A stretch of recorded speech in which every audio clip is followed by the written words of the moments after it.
because a lot of people like they feel overwhelmed, like with everything that's going on in their lives. It can be overwhelming.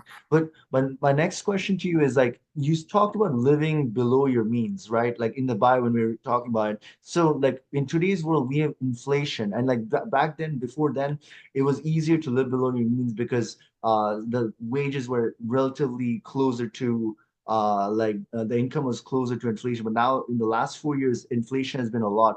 So from your perspective, how would somebody go about tackling inflation and debt, knowing that about what's going on today?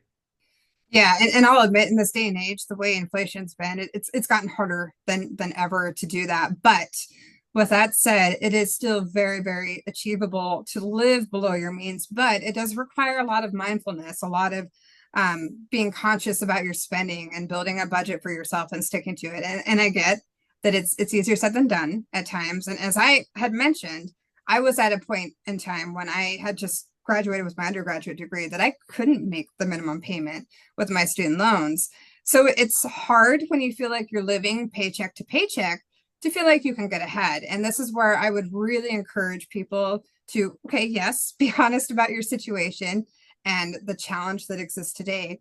But then also ask yourself, honestly, is there a place where I can do just 1% better? And I'm going to use an example, and you can use any example that applies to your life. But if you're building a budget, which is one of the first steps I recommend, look at your expenses on a month to month basis. Are there things that you can potentially cut out that you don't need? And if you can't do that, understandable. I get it. It's hard to do that the way the economy is right now.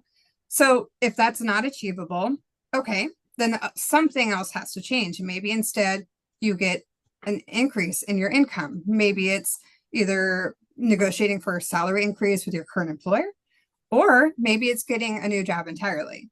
There's not any right or wrong way to go. Any of those things would work.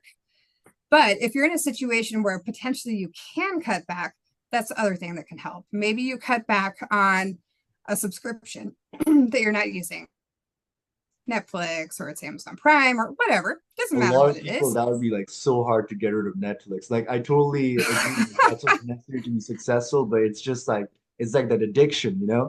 I get that. I totally get that. And that's where you have to be honest about your situation. Now for me, years ago, what it was is I got rid of my cable package. I wasn't using cable, and to me, cable was just something I didn't want to pay for.